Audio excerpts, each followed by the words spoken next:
The ceremony will begin with the traditional breaking of coconut.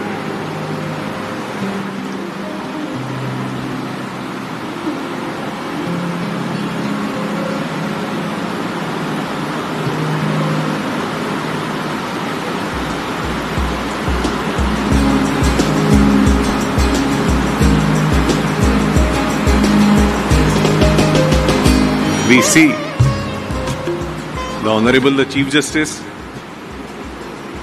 Justice D.Y. Chandrachud, Honorable the Chief Justice of the Bombay High Court, Justice Upadhyay, Justice Bhuya, Judge Supreme Court of India, Justice Datta, Justice B.R. Gavai, Judges of the Supreme Court of India, and the Honorable Chief Minister, Mr. Eknath Shinde ji. May I request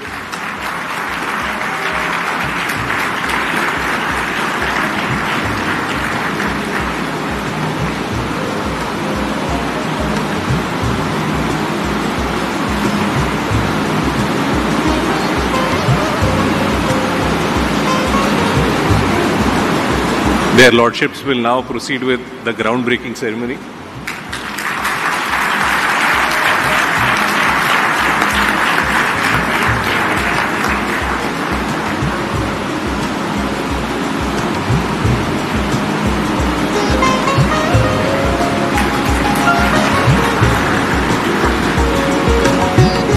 The Honorable the Chief Minister and Honorable Justice B.R. Gavai have proceeded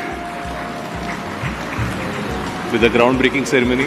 We see Justice Ujjal Bhuya, Honorable Shri Justice Dipankar Datta, the Honorable Deputy Chief Minister Shri Devendra Fadnavis, Honorable Deputy Chief Minister Ajit Pawar, who have also participated, and now we have our beloved Chief Justice, Justice Upadhyay, who has proceeded with the groundbreaking ceremony. Her Ladyship, Justice Revati Mohite Dere, My Lord Justice K.R. Shriram,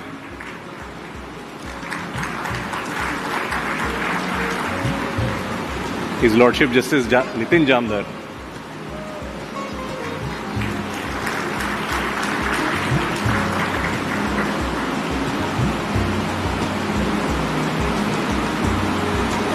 our honoured dignitaries will have a group photograph at the side. Dr. Birendra Saraf, the Advocate General of State of Maharashtra, Shri Devang Vyas, the Additional Solicitor General of India,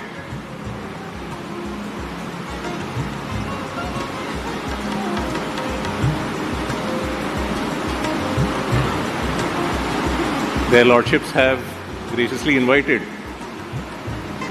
the presidents of the Bombay Bar Association, the representatives of the legal fraternity, lawyers practicing in Bombay High Court, and we have Mr. Nitin Thakkar, who has also participated. Mr. Redekar, President, Advocates Association of Western India, who will very soon be part of this momentous event.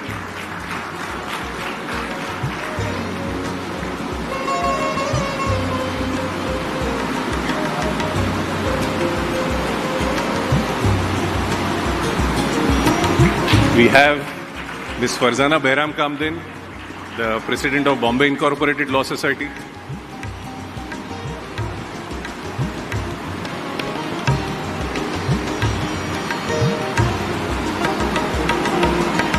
And we see our distinguished guests who are at the groundbreaking site also taking part in this historical moment.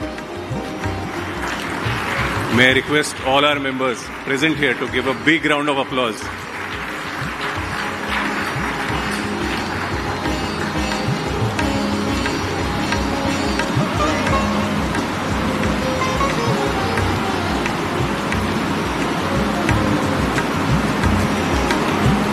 We have Shri R.N. Joshi, the Registrar General of the Bombay High Court, who has also participated in the groundbreaking ceremony. And the dignitaries will be part of a group photograph to commemorate this historic event.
Ladies and gentlemen, we have just witnessed a pivotal and indeed a historical moment.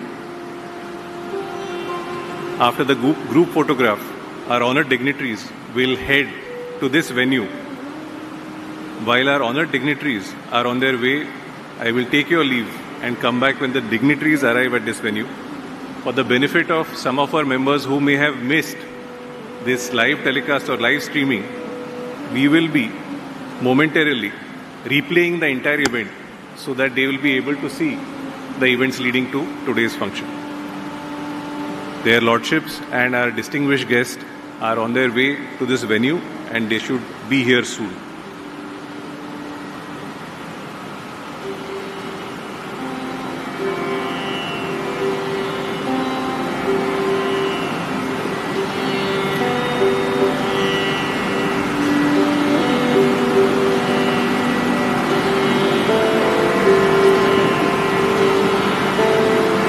We will take a momentary break. Their lordships have started from the site and they will be reaching here very soon. May I request all the members to be seated, our esteemed dignitaries, and we will begin with the function again in a short span of time. Thank you.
Ladies and gentlemen, we have in this August gathering His Lordship Justice A.S. Oak, Judge Supreme Court of India, and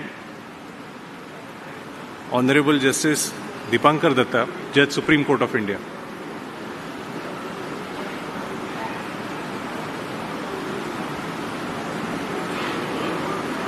May we also welcome Justice Ujjal Bhuyan, Judge Supreme Court of India,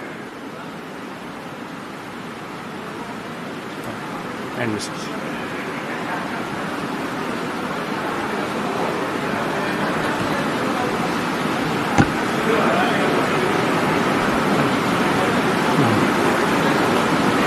We also have Justice P.B. Varai, who has joined us.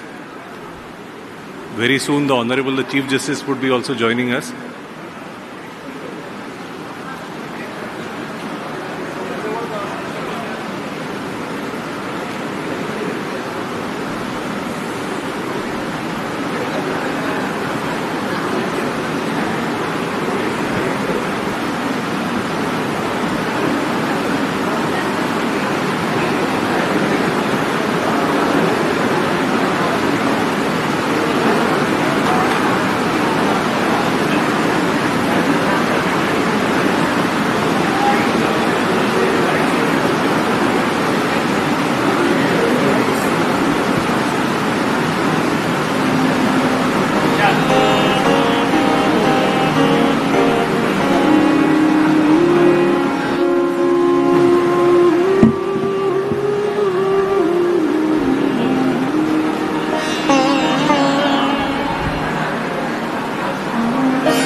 and gentlemen, our esteemed dignitaries have arrived from the groundbreaking site. May I request all our members to extend a warm welcome to the Honorable the Chief Justice of India, who will be arriving momentarily, and give him a big round of applause.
Ladies and gentlemen, as our esteemed dignitaries are being escorted to occupy their respective seats on the dais, may I request you all again to give them a big round of applause.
Before we begin with the next leg of today's function, we would like to present all our dignitaries with mementos as a token of our affection. May I first request Honorable Shri Justice Devendra Kumar Upadhyay, the Chief Justice of the Bombay High Court, to present a memento to Dr. Justice Dhananjaya Chandrachud, the Honorable Chief Justice of India.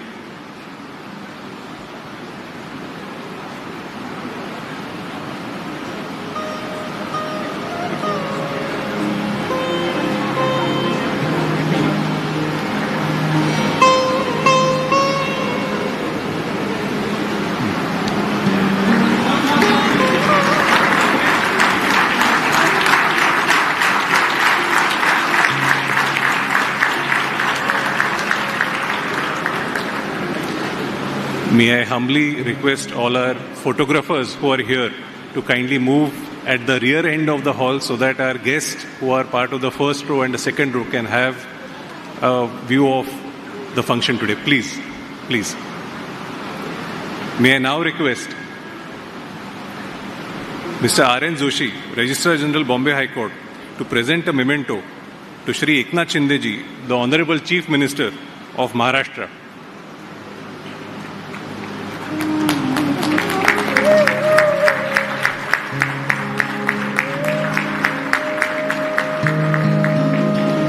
May I now request Honorable Shri Justice Nitin Jamdar to present a memento to Honorable Shri Justice B.R. Gavai, Judge, Supreme Court of India.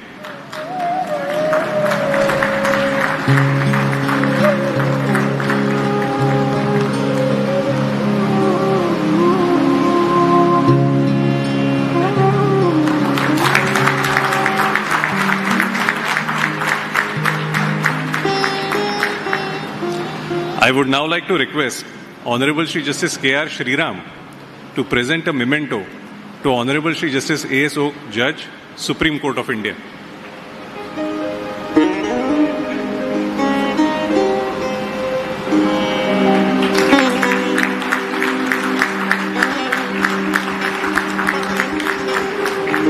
May I now request Honorable Shri Justice A.S. Chandurkar to present a memento to Honorable Shri Justice Dipankar Datta, Judge, Supreme Court of India.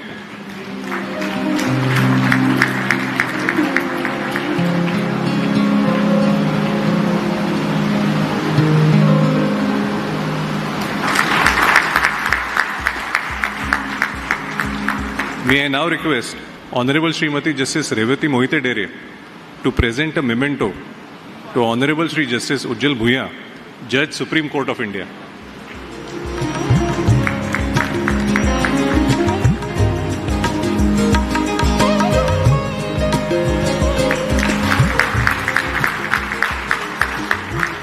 May I now request Honorable Shri Justice M.S. Sonak to present a memento to Honorable Shri Justice P.B. Varade, Judge, Supreme Court of India.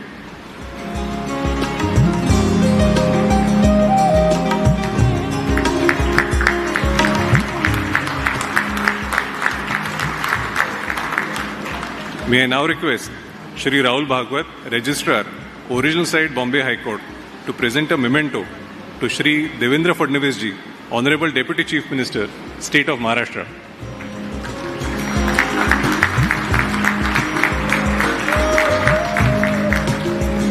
I would now like to request Shri S.B. Bhansali, the Prothonotary and Senior Master, Original Site, Bombay High Court, to present a memento to Shri Ajit Pawar ji, Honorable Deputy Chief Minister, State of Maharashtra.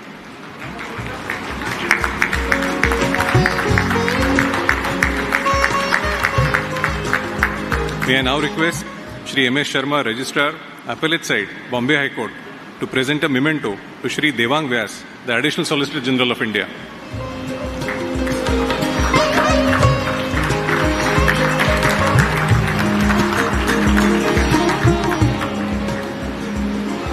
I would now like to request Shri Samir Adkar, Member Secretary, Malsa, to present a memento to Dr. Birendra Saraf, Advocate General, State of Maharashtra.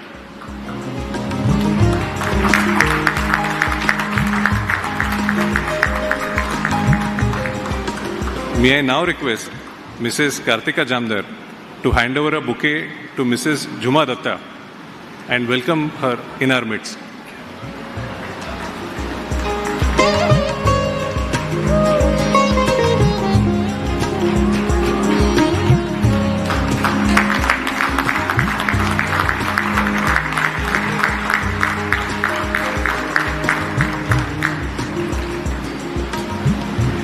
May I request our esteemed dignitaries to take their seats, and I would now like to request our Chief Justice, Honorable Shri Justice Devendra Kumar Upadhyay, to welcome our honored guests.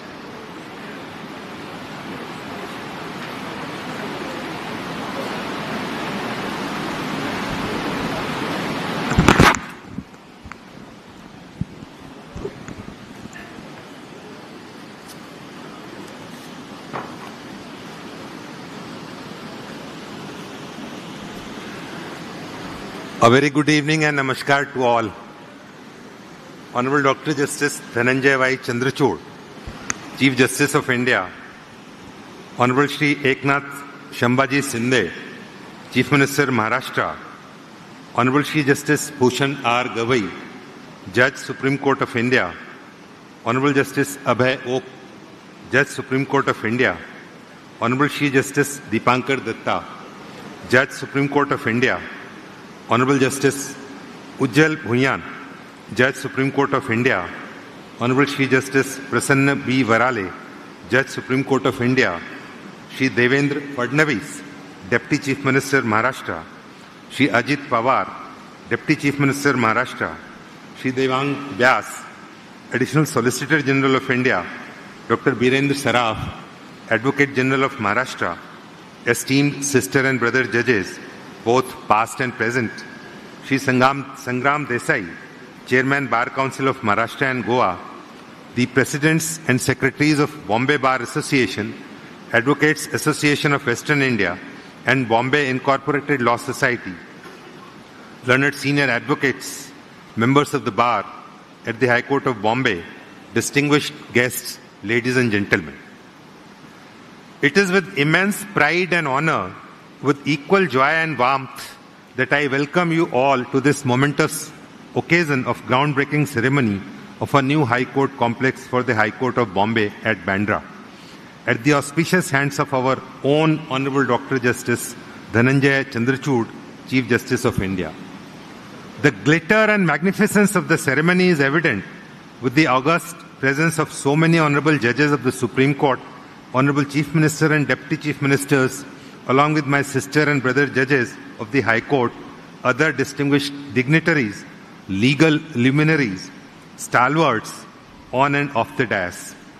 Today marks a significant milestone in the history of our state's judicial system. As we gather here for the groundbreaking ceremony of the new High Court complex for the High Court, we are not just laying the foundation of a structure, but also reinforcing our commitment to justice, integrity, and the rule of law by ushering in a new chapter in the history of High Court. The legacy of High Court of Bombay is enriching, tracing back to the enactment of Indian High Courts Act in 1861, with the charter issued on 26 June 1862. The existing High Court building at Fort has a glorious history and tradition. Officially commencing work in November 1878, the court began its journey with just 7 judges, despite the authorization of 15 judges. It is remarkable that for nearly 60 years, the High Court managed to function efficiently with this limited strength, even as the law and the litigation it handled continued to grow in complexity and volume. Yet, with time and growth, the demands on the institution have exceeded beyond its current capacity. From the reorganization of states in 1956 to the present, the High Court of Bombay now serves the states of Maharashtra and Goa, as well as Union Territories of Dadra and Nagar Haveli and Daman and Diu, with a sanctioned strength of 94 judges. There is a deep attachment with the existing iconic and heritage structure standing as a silent witness to history for over 150 years.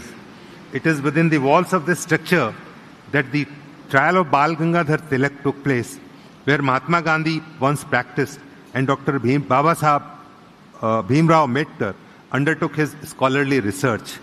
The court has seen the wisdom of eminent jurists and remarkable judges, including the esteemed Chief Justice M.C. Chagla. More than just a building, it represents the independence of our judiciary, a beacon of justice upheld by generations of lawyers and judges, deeply rooted in the fabric of our nation's history. While the strength of judges has grown, the building has remained unchanged despite the increasing needs of judges, lawyers, litigants, and registry. The expansion of court buildings at Nagpur and Aurangabad benches have provided much-needed relief, but the High Court premises at Fort has continued to face space constraints. We are constrained to work from different places such as GT Hospital premises, CTO building, Bank of India building, MTNL building, etc. Today, we are determined to address that challenge head-on, and it is with great excitement that we look forward to realization of a long-awaited dream, the construction of a new High Court complex at Bandra.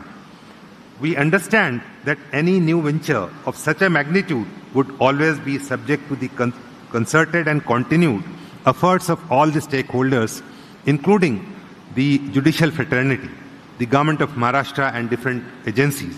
The Government of Maharashtra, in recognition of this pressing need, has graciously allotted 30.16 acres of land for this iconic project of vital importance. The Honorable Supreme Court has been instrumental in expediting the entire process of allotment of land by the government.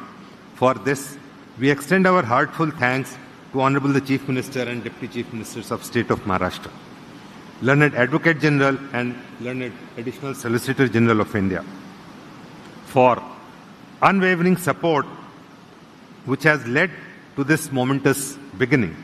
I am sure and hopeful that the Government of Maharashtra and all the stakeholders will commit and dedicate their best efforts in successful culmination of the project at the earliest, so as to minimize the overall inconvenience to one and all.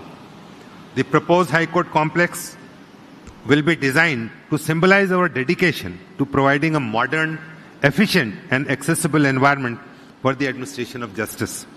The proposed court complex is going to be a state-of-the-art facility designed to cater to every need, providing ample courtrooms, judges' chambers, the dedicated spaces like conference halls, libraries for judges, staff and advocates, essential amenities such as dispensary, museum, canteen and a daycare center will further enhance its functionality. With the provisions for the post office, bank, an auditorium and a comfortable waiting area for litigants, the complex will ensure that all aspects of judicial process are considered adequately. Additionally, it will feature law officers' chambers, lawyers' chambers, bar association offices, an arbitration and mediation center, judges' quarters, multi-storied parking and recreation ground. Modern services such as Wi-Fi, scanning and digitization center, 24/7 security and fire safety protocols will also be integral, ensuring a safe and secure environment. I wish, with the cooperation of all, the new building will emerge as signature building of the state. In short, it will be a place where the wheels of justice would turn more efficiently with sufficient capacity to meet the demands of our time. It would be a testament to our collective vision for a future where justice will not only be served, but seen to be served in its true spirit. As we break ground today, let us strive harder, commit ourselves with a determined mindset to get the project executed to the fullest satisfaction of all stakeholders. Let us be reminded that it would be the prestige and reputation of the state and its judiciary, and it should start as a beacon of hope and justice for generations to come. I would conclude by extending my heartfelt gratitude to each of the stakeholders for contributing to the idea of a new court complex, eagerly looking forward to achieving the desired results in the quickest possible time. Thank you all for being here to witness this historic moment. Thank you.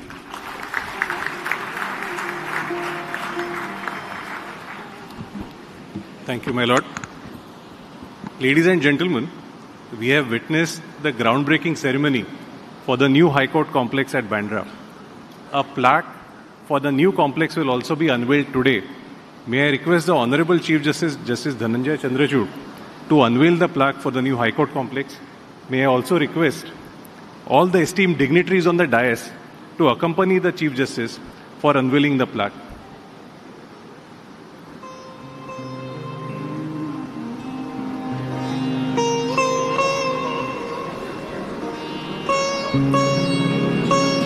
May I request all the photographers to not block the view of our esteemed guests.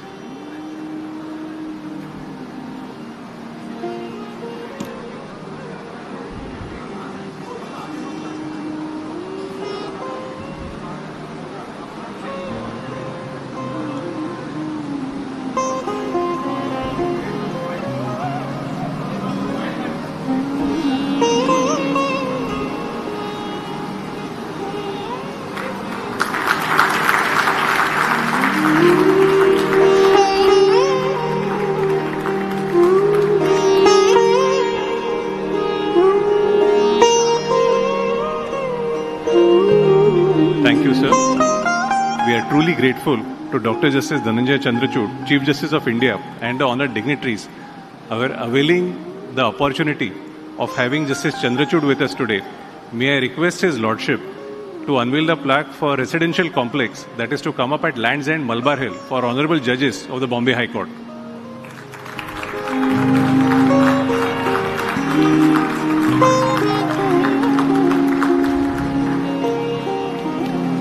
Thank you, my lord. May I request the honored dignitaries to take their seat at the dais.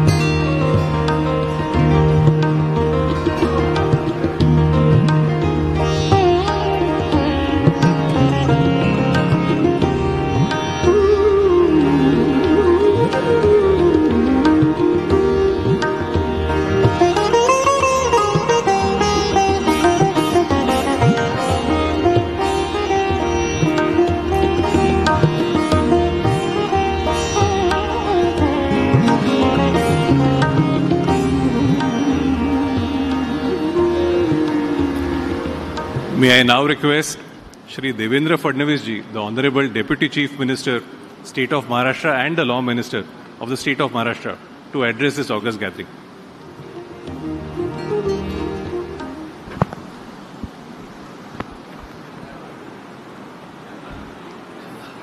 माननीय सर्वोच्च न्यायालयाचे मुख्य न्यायमूर्ती doctor Dhananjay Chandrachud जी, महाराष्ट्राचे लोकप्रिय मुख्यमंत्री सन्माननीय एकनाथराव शिंदे जी, सर्वोच्च न्यायालयाचे न्यायमूर्ती आदरणीय भूषण गवई जी, आदरणीय एस ओका जी, आदरणीय दीपांकर दत्ता जी, आदरणीय उज्ज्वल भुयान जी, आदरणीय प्रसन्न वैराळे जी, मंचावर उपस्थित सन्माननीय उपमुख्यमंत्री अजितदादा पवार, बॉम्बे हायकोर्टचे मुख्य न्यायाधीश आदरणीय देवेंद्र कुमार उपाध्याय जी, न्यायमूर्ती आदरणीय श्री नितीन जामदार जी, देवांग व्यास जी, वीरेंद्र सराफ जी, या ठिकाणी उपस्थित सर्व बॉम्बे हायकोर्टचे सन्मान्य न्यायमूर्ती, सन्मान्य निवृत्त न्यायमूर्ती, सर्व सन्मान्य अधिवक्ता,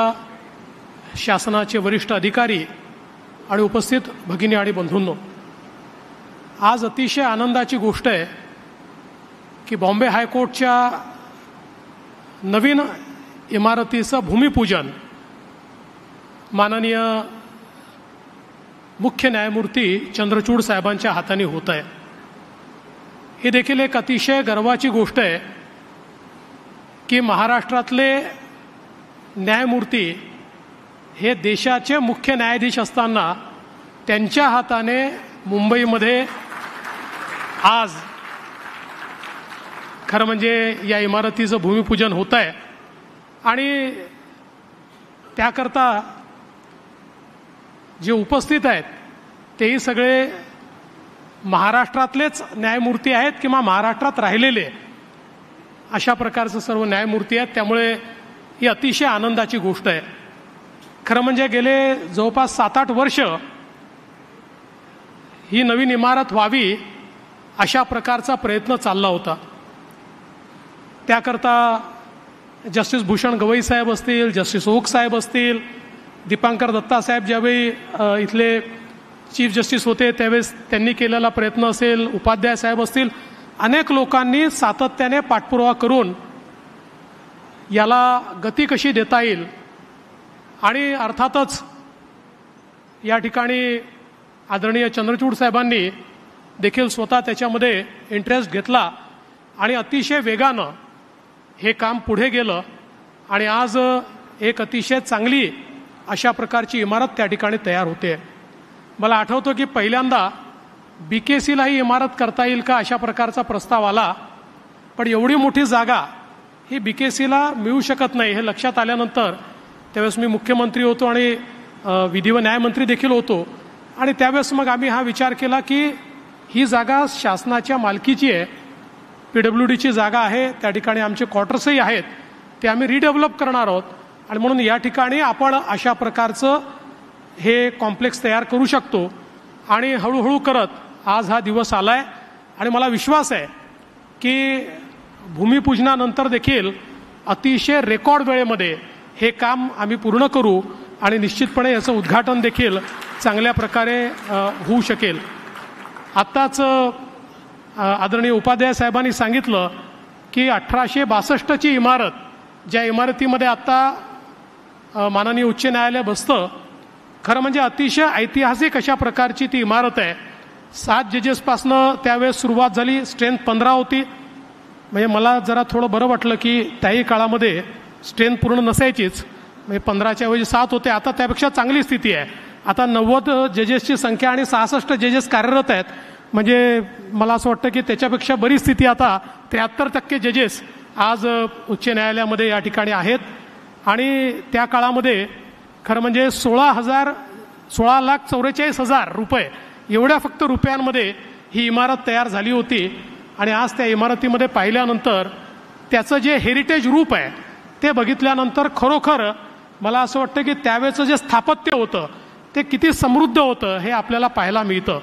पण जरी स्थापत्य समृद्ध असलं तरी देखील आम्ही अनेक वेळा बघितलेलं आहे की अनेक जजेसला जीव मुठीत घेऊन त्या ठिकाणी बसावं लागतं, कारण कधी वरचा एखादा भाग खाली येईल याचा भरोसा नसतो आणि कुठल्याच प्रकारच्या सोयी त्या इमारतीमध्ये करता येत नाहीत. एक सोय करायची म्हटली तरी त्याच्यात 100 परवानग्या घ्याव्या लागतात, अशा प्रकारची अवस्था त्या ठिकाणी होती. त्यामुळे नवीन जागेची आवश्यकता होतीच. पण ही जी जुनी जागा आहे ही अतिशय ऐतिहासिक आहे.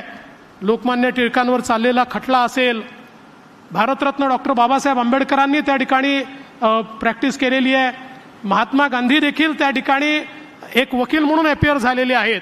त्यामुळे इतका मोठा इतिहास हा या संपूर्ण इमारतीला लाभलेला आहे. आणि मला असं वाटतं की अनेक महत्त्वाचे निर्णय त्या इमारतीतनं दिले गेले की ज्यातनं लोकांचं जीवन बदललं, ज्यातनं अनेक वेळा पाथ ब्रेकिंग अशा प्रकारच्या व्यवस्था उभ्या झाल्या. आणि म्हणूनच मला असं वाटतं की आता हे जे ट्रान्झिशन होत आहे हे ट्रान्झिशन केवळ इमारतीचं होत आहे, स्पिरिटचं ट्रान्झिशन होत नाही. स्पिरिट तेच आहे आणि त्याच स्पिरिटने पुढे देखील मला असं वाटतं की नवीन इमारतीतनं काम चालेल. एक गोष्ट निश्चितपणे सांगितली पाहिजे की जेव्हा इथे हायकोर्ट न्यायचं ठरवलं आणि ऑनरेबल जजेसनी त्याच्यामध्ये पुढाकार घेतला, पण आमचे अनेक वकील तयार नव्हते. त्यांना फार प्रेम या इकडच्या भागाशी होतं. पण जेव्हापासनं कोस्टल रोड तयार झाला तेव्हापासनं कुठलेच वकील आता म्हणत नाही की त्या ठिकाणी तुम्ही घेऊन जाऊ नका. आता सगळ्या वकिलांनी आम्हाला परमिशन दिली, कारण कोस्टल रोडनी 15-20 मिनिटात आता त्या ठिकाणी पोहोचता येतं. त्यामुळे सराफ साहेब आता काही प्रॉब्लेम नाही आहे, आता कोणीही याला विरोध करणार नाही आणि ही चांगली इमारत आपण या ठिकाणी तयार करू. मी शेवटी एवढंच सांगेन की आज आमची ज्युडिशियरी एक अशी इन्स्टिट्यूशन आहे, एक अशी संस्था आहे की देशामध्ये आपल्या जेवढ्या लोकशाहीच्या संस्था आहेत त्यात सर्वाधिक विश्वास जर कुठल्या संस्थेवर असेल, सर्वाधिक विश्वासार्हता जर कुठल्या संस्थेच्या संदर्भात असेल तर ती आमच्या ज्युडिशियरीच्या संदर्भात आहे.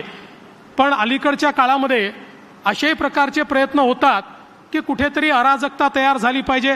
माझ्या बाजूनं जर निर्णय आला तर निर्णय उत्तम, आणि माझ्या विरोधात आला तर मात्र त्याच्यावर प्रश्नचिन्ह निर्माण करायचं, अशाही प्रवृत्ती तयार होत आहेत. अर्थात अशा प्रवृत्तीशी लढण्याची शक्ती ही आमच्या सर्वोच्च न्यायालयामध्ये आहे, आमच्या उच्च न्यायालयामध्ये आहे, याबद्दल माझ्या मनात कुठलीही शंका नाही. पण मला असं वाटतं की जी विश्वासार्हता या इन्स्टिट्यूशनने तयार केली आहे, जी विश्वासार्हता कॅरी फॉरवर्ड केली आहे, अशीच विश्वासार्हता यापुढे देखील आपल्याला पाहायला मिळेल. आणि पुढच्या काळामध्ये या अतिशय आयकॉनिक बिल्डिंगमधनं जी तयार होणार आहे ती आयकॉनिक असेलच. त्यामुळे त्या अतिशय आयकॉनिक बिल्डिंगमधनं न्यायदानाचं कार्य हे अधिक वेगानं, अधिक चांगल्या प्रकारे, अधिक लोकाभिमुखतेनं त्या ठिकाणी पार पाडलं जाईल, हा विश्वास मी व्यक्त करतो. आणि सन्माननीय सर्वोच्च न्यायालयाचे मुख्य न्यायमूर्ती, सर्व न्यायमूर्ती, मुंबई उच्च न्यायालयाचे मुख्य न्यायमूर्ती, सर्व न्यायमूर्ती या ठिकाणी आले, त्याबद्दल त्यांचं सर्वांचं स्वागत करतो आणि माझं बोलणं संपवतो. धन्यवाद. जय हिंद, जय Maharashtra.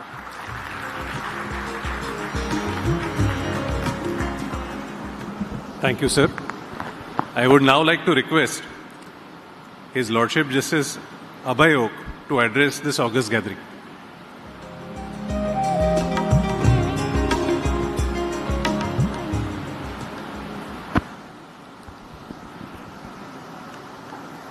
Namaskar and good evening. Honorable the Chief Justice of India, Dr. D.Y. Chandrachud, Honorable Shri Eknath Shinde, Chief Minister of Maharashtra, my esteemed senior colleague, Honorable Shri Justice Bhushan Gawai, my esteemed brother judges, Honorable Shri Justice Dipankar Datto, Honorable Shri Justice Ujjwal Bhuyan, and Honorable Shri Justice Prasanna Varale, Shri Ajit Pawar and Shri Devendra Fadnavis, Honorable Deputy Chief Ministers of Maharashtra, Honorable Shri Justice Devendra Kumar Upadhyaya, Chief Justice of Bombay High Court, sister and brother judges of the Bombay High Court, presidents of the three bar associations, Dr. Birendra Saraf, Advocate General, Shri Devang Vyas, Additional Solicitor General of India, senior members of the bar, and ladies and gentlemen. I am extremely privileged to be part of this historic function, but I believe that an occasion to arrange this function should have arisen at least 20 years earlier. The present building of the Bombay High Court was constructed between April 1871 and November 1878. It became functional on 10th of January 1879. Thus, the building is 145 years old. The building was built for benefit of High Court consisting of maximum 15 judges. Now the building is used by at least 40 judges. The principal seat at Mumbai has perhaps the highest filing of cases every year, next only to the Allahabad High Court. Today, if you take a tour of the Bombay High Court, you will find that the court is most inconvenient for the bar members, litigants, and staff members. This is a court where more than 100 cases are listed before every bench every day. The courtrooms are too small and inconvenient to accommodate lawyers and litigants. There is no facility for parking a single two-wheeler or four-wheeler for the members of the bar and members of the staff. Even the official vehicles of the judges are parked on the road, as very few vehicles can be accommodated inside. The litigants have no place to sit. In the court recess, they squat in the corridors. The corridors of the annex building, which houses about 8 courts, are so narrow that it is difficult to pass through. Some of the barrooms used by the members of the Advocates Association of Western India are crowded like platforms of suburban railway stations.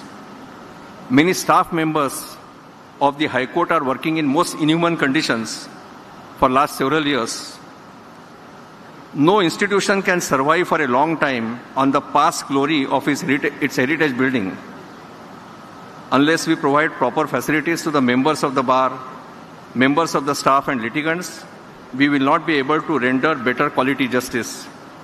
As compared to the court building at Principal Seat in Mumbai, some of the high courts in other states are very spacious and have modern facilities for the benefit of litigants, lawyers, and staff members. I am not referring to the biggest state in India, Uttar Pradesh. Recently, I had an occasion to visit new High Court building at Ranchi. It is a state-of-art building that provides very modern facilities to all stakeholders. In the past, there were 2 opportunities for Bombay High Court to get bigger premises. One was in early 1980s, when it was reported that state government offered a plot of 200 acres in a prime locality in New Bombay. There was justification for not accepting that because it was outside the city of Mumbai. The second one was in 2005-2006, when there was some discussion about allotment of a bigger plot in Bandra Kurla complex. As some of you know, in those days there were no takers for Bandra Kurla complex. But at that time, perhaps the senior judges of the Bombay High Court felt that the members of the bar would not support, and therefore that proposal did not go ahead. Today is the day when I must acknowledge the support of the Bombay Bar Association, Advocates Association of Western India, and Bombay Incorporated Law Society. We must also acknowledge efforts made by one individual lawyer, Mr. Abdi, who brought the issue before the court. These are the 3 associations who supported the cause, and therefore we see today's auspicious day. Some apprehension is expressed about what will happen to the existing heritage building. Those judges who are sitting on the dais will not be part of the judiciary when the occasion arises to shift the High Court to the new building. I am expressing my strong personal views on this subject in the presence of highest political dignitaries of the state. Even if High Court is shifted to the newly constructed building, the present building must remain with the High Court. The building was constructed for judiciary and it must remain with judiciary. We can have a museum as well as a mediation, conciliation and arbitration center. I hope and trust that the younger judges of the Bombay High Court who are here will remember what I said today. I am sure that within few years we'll have a very spacious High Court building in Bandra with all the modern facilities.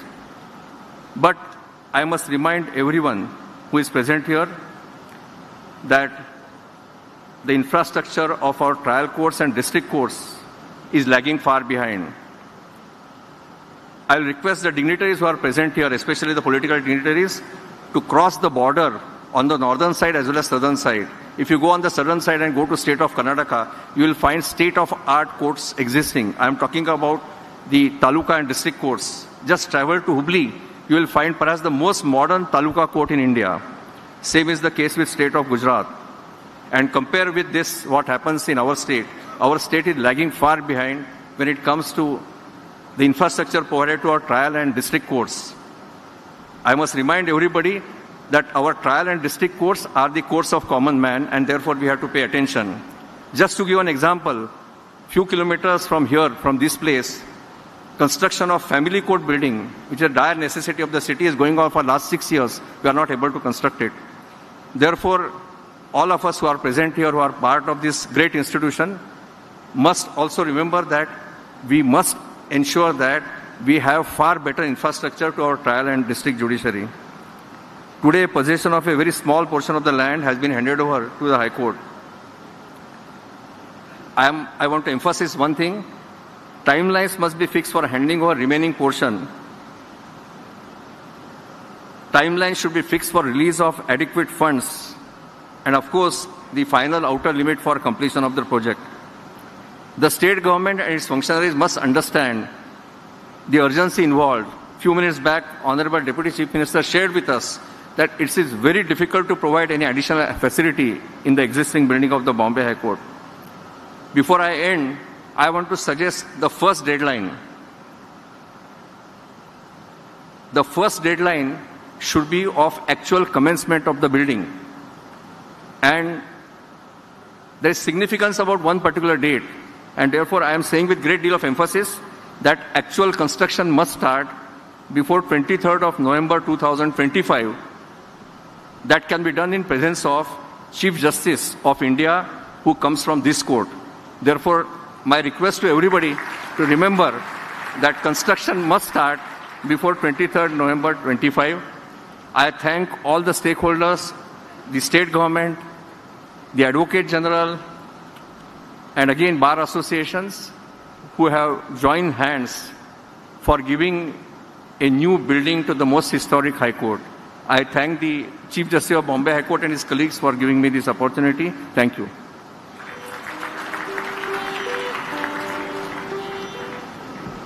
Thank you, sir. May I now request Justice B.R. Gavai, Judge Supreme Court of India, to address this august gathering.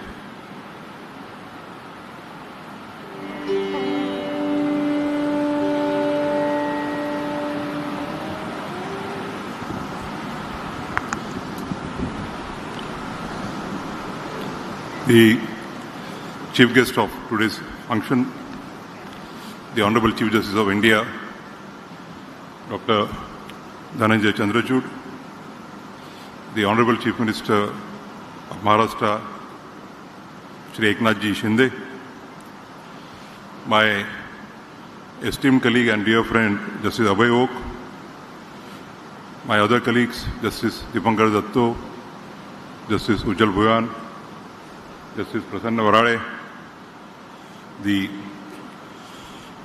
Honorable Deputy Chief Minister of Maharashtra, Shri Devendraji Fadnavis, and Ajit Ji Pawar, the Honorable Chief Justice of the Bombay High Court, due to whose efforts today's event is taking place, Shri Upadhyay Ji, the Advocate General, my dear friend Dr. Virendra Saraf, the Additional Solicitor General, Advocate Vyas,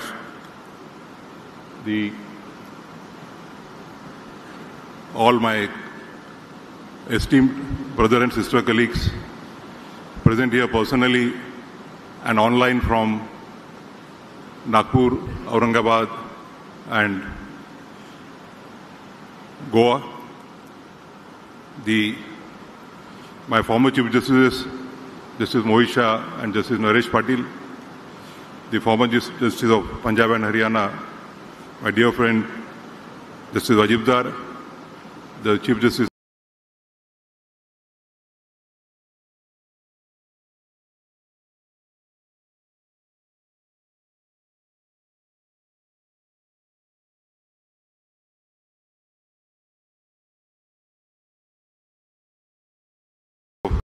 the President of the Bombay Bar Association, Nitin Bhai Thakkar, the President of Western India Advocates Association, Prashant Redekar, the President of the Indian Law and Corporate Society, Fardana Behram Kardin, the Chairman of the Bar Council of Maharashtra and Goa, Sri Sangram Desai, and all his colleagues from the Bar Council. I see many of my former colleagues present here, including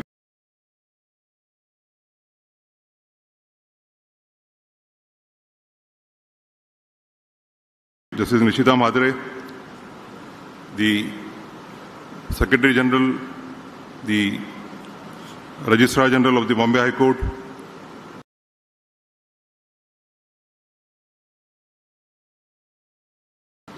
the First Lady Chief Secretary of Maharashtra, Srimati Sujata Saunik,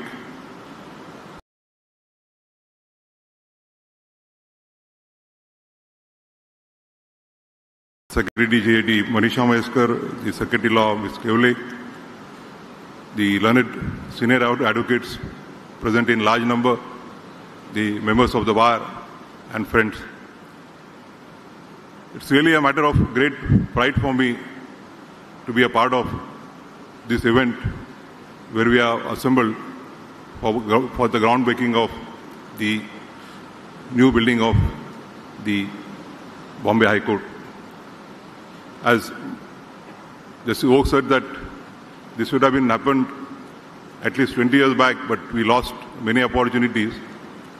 But it's a matter of great pleasure and pride that, though delayed, the project is being fructified. It's also a matter of great pleasure that the groundbreaking ceremony is being done at the hands of none else than the head of our family, the Chief Justice of India, Dr. Dhananjay Chandrachud. It's a special reason also because the technology and development of judicial infrastructure are the subjects very close to the heart of the Honorable Chief Justice. In last 2 years, he has implemented many projects for the benefit of the lawyers, for the benefit of the litigants, for the benefit of the specially able persons in the Supreme Court.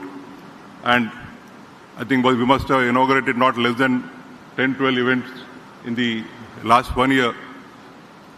And under his leadership, we also plan to have a new building for the Supreme Court.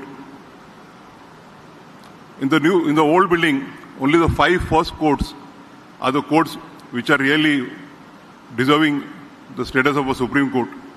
But the other courts, court number 7, 6, 5, 6, 7 onwards, are cramped up courts. And under his leadership, we have prepared a plan which will have 27 courts and lots of facilities, not only for the lawyers, litigants, women lawyers, but also differently abled persons. So it's a matter of really great pleasure that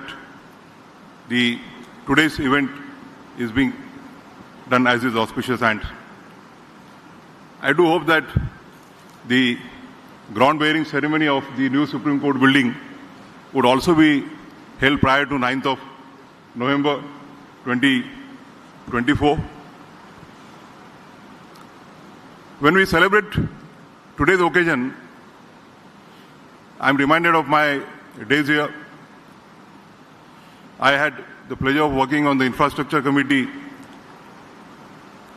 initially when Justice Oak was the chairman of it, and after he went to the Administrative Committee, I became the chairman of the Infrastructure Committee, and I, along with Justice Revati Mohite Dere and Justice Makarand Karnik, we worked a lot on the Infrastructure Committee, and we had envisaged many projects.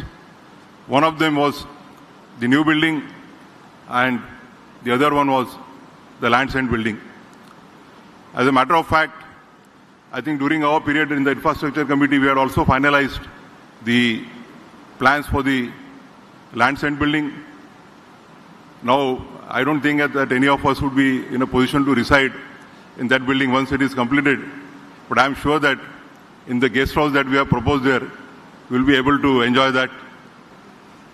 I must place on record that when I was chairman of the Infrastructure Committee, Devendraji was the Chief Minister of Maharashtra, and during that period, we received a lot of support from the executive. Wherever we asked for the funds were given, and during his tenure as the Chief Minister, all the three national law universities in Maharashtra, the Bombay, the Nagpur, and the Aurangabad, were established. Not only that, but the construction work of the Nagpur University as well as the Aurangabad University started during his period, and the funds were never short. No doubt that even after change in 2019, the government under the leadership of Shri Uddhavji Thackeray also supported us, and now we have the state-of-the-art building at NLU Nagpur and also a very good facility at Aurangabad.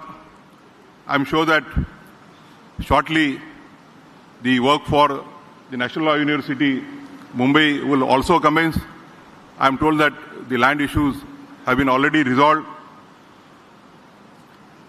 The relations between the executive and the judiciary in Maharashtra have always been cordial. In 2017, 18, 19, we were in the Infrastructure Committee. Various new district court buildings as well as Tahsil court buildings have been sanctioned, and many of them have been constructed and inaugurated. We have an excellent facility of a new court building at Nagpur, at Amravati, at Kolhapur, at Akola, and at many other places. Some of the taluka courts which we have inaugurated also have the best of the facilities. When we used to practice as the lawyers, and that too in a 47, 48 temperature of Nagpur, there were no air conditioners and there were only coolers, and the chobdas used to sprinkle water on the khas chattas. But now I'm happy to note that even at Tahsil levels, the courts are air conditioned and techno-friendly. I was also happy to receive a good news when I arrived at the airport that in today's cabinet, the cabinet has sanctioned the funds for the Nagpur National Law University as well as the demand which was made by Justice Oak for NLU Nagpur as well as NLU Aurangabad. I place on record my deep appreciation for the said to the Honorable Chief Minister, the Honorable Deputy Chief Minister Devendraji Fadnavis, who also happens to be the Law Minister, and the person who holds the purse, that is the Deputy Chief Minister, and the Finance Minister Shri Ajitji Pawar. I must also place on record that with the efforts of the Honorable Chief Minister Shri Eknath Shinde, a large piece of land has been sanctioned at Tadoda for construction of a lawyers' academy. The Bar Council of Maharashtra and Goa has always been a pioneer in taking forward the continuous legal education program. I and Justice Oka have been associated with it for almost 1.5 decades, and I'm happy to note that the Bar Council will be constructing a first of its facility in the India, a lawyers' academy wherein a continuous legal education program will be provided to the lawyers' fraternity. I congratulate the Bar Council and thank the Honorable Chief Minister for allotting the said land. I'm sure that under the dynamic leadership of the Chief Justice of Bombay High Court, Shri Upadhyay ji, and the active support of the executive, the Honorable Chief Minister, we have two Devendras on the dais here, Devendra Upadhyay and Devendra Fadnavis, and the Honorable Finance Minister, who is also the Deputy Chief Minister. The construction will commence shortly. The building would be completed shortly. I'm sure that when the plans for the building are made, it is not only the judges' needs which are taken into consideration, but as I always say that it is the bar and the bench who are complementary to each other. The bar and bench are like two wheels of the golden chariot of institution of justice. You span one wheel and the efficacy of the entire chariot comes to a standstill. I must place on record that it was Justice Oak order passed in 2019, a judgment delivered by him, which has paved the way of allotment of the land. And I must also place on record the efforts placed by all the three bar councils, the Bar Council of all the three bar associations, the Bombay Bar Association, the Western India Advocates Association, and the Incorporated Law Society in pursuing the matter. As a matter of fact, the Honorable Chief Justice took suo motu cognizance about a couple of months back, and then I had the privilege of sharing the bench with him. And I must place on record the efforts of all the three bar councils, bar associations who pursued the issue, and that persuasion fructifies in today's event. I extend my all the best wishes for the new project. I thank, as a matter of fact, I should not thank because you should not thank yourself. I am the part of the Bombay High Court, and I will always be a part of the Bombay High Court.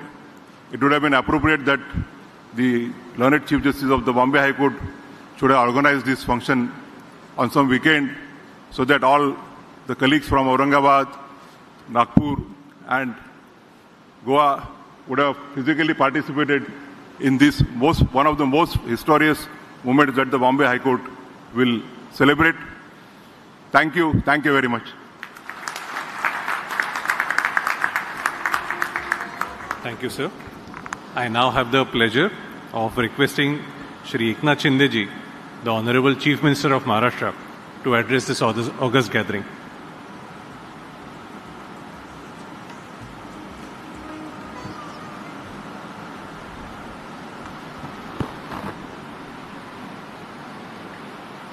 नमस्कार.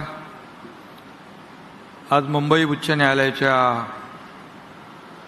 नवीन इमारतीचं भूमिपूजन होत आहे आणि या अतिशय ऐतिहासिक अशा कार्यक्रमाला उपस्थित आपल्या भारताचे सरन्यायाधीश डॉक्टर धनंजय चंद्रचूड साहेब, B.R. गवई साहेब,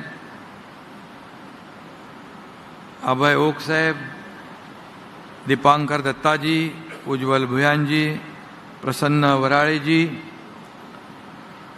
आणि आपले मुंबई हायकोर्टाचे चीफ जस्टिस न्यायमूर्ती देवेंद्र कुमार उपाध्याय जी, आमचे लोकप्रिय उपमुख्यमंत्री देवेंद्र फडणवीस जी, अजितदादा पवार जी, न्यायमूर्ती जामदार साहेब, देवांग व्यास, बिरेंद्र सराफ आणि समोर बसलेले देखील आपल्या मुंबई हायकोर्टाचे न्यायमूर्ती, आमचे सर्व अधिकारी आणि उपस्थित मान्यवर.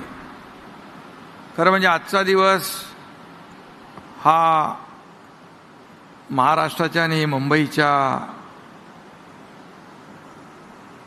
दृष्टीने अतिशय महत्त्वाचा आणि पुन्हा एकदा मी सांगेन ऐतिहासिक असा आहे. कारण या आजच्या दिवसाची आपण सगळेच लोक वाट पाहत होतो आणि आजचा योगायोग पण आहे की सरन्यायाधीश चंद्रचूड साहेबांच्या शुभ हस्ते याचं भूमिपूजन होतं आहे. ही आपल्या सगळ्यांसाठी एक आनंदाची समाधानाची बाब आहे. खरं म्हणजे मुंबईमध्ये मुंबई हायकोर्टात त्यांनी काम केलं आणि भारताच्या सर्वोच्च न्यायालयामध्ये आज सरन्यायाधीश म्हणून काम करताय. हे महाराष्ट्रासाठी एक गौरवास्पद आणि अभिमानास्पद आहे आणि त्यांच्या शुभ हस्ते आज याचं भूमिपूजन होतं आहे. ते त्याहीपेक्षा आनंदाची एक घटना होती आहे. भारतीय न्यायव्यवस्था ही आपल्या लोकशाहीचा अत्यंत महत्त्वाचा स्तंभ आहे. देशाचे स्वातंत्र्य, लोकशाही बळकट आणि सुरक्षित करण्यात न्यायव्यवस्थेची अत्यंत मोलाची भूमिका असते. आज मुंबई उच्च न्यायालयासारख्या एका सर्वात जुन्या आणि लौकिक प्राप्त आदरणीय अशा संस्थेसाठी एका नव्या युगाची सुरुवात झाली असं म्हटलं तर वावगं ठरणार नाही. मुंबई उच्च न्यायालयाच्या नवीन इमारतीचं भूमिपूजन झालंय. अनेक वर्षापासूनची आपली प्रतीक्षा आज संपली आहे. आपण सगळेच जण त्या ऐतिहासिक क्षणाचे साक्षीदार होतोय आणि मी मुख्यमंत्री म्हणून आमचे देवेंद्रजी आणि अजितदादा यांच्या कारकिर्दीमध्ये आणि शासनाच्या देखील या काळात याचं भूमिपूजन होतंय हे देखील आम्हाला आनंद देणार आहे. आणि म्हणून मुंबई हायकोर्टाचे सर्व सन्मान्य न्यायिक अधिकारी, कर्मचारी, राज्याचा आमचा विधी विभाग, सार्वजनिक बांधकाम विभाग, सर्व संबंधित यंत्रणांना धन्यवाद द्यायला पाहिजे. त्यांनी विचारपूर्वक आणि नियोजनबद्ध पद्धतीने काम केल्यानेच आजचा हा दिवस खऱ्या अर्थाने उजाडलेला आहे. आपण न्यायालयाला न्याय मंदिर म्हणतो कारण न्यायदानाचं पवित्र कार्य न्यायालयातून होत असतं. रामशास्त्री प्रभूंचा वारसा सांगणारा आपला महाराष्ट्र आहे आणि म्हणून 2019 पासून देशाला 4 सरन्यायाधीश लाभले. त्यातले 3 महाराष्ट्रातले आहेत. हे आपल्या महाराष्ट्राच्या दृष्टीने अतिशय अभिमानास्पद आहे. मग बोबडे साहेब असतील, उदय लळित साहेब असतील आणि आता धनंजय चंद्रचूड साहेब आहेत.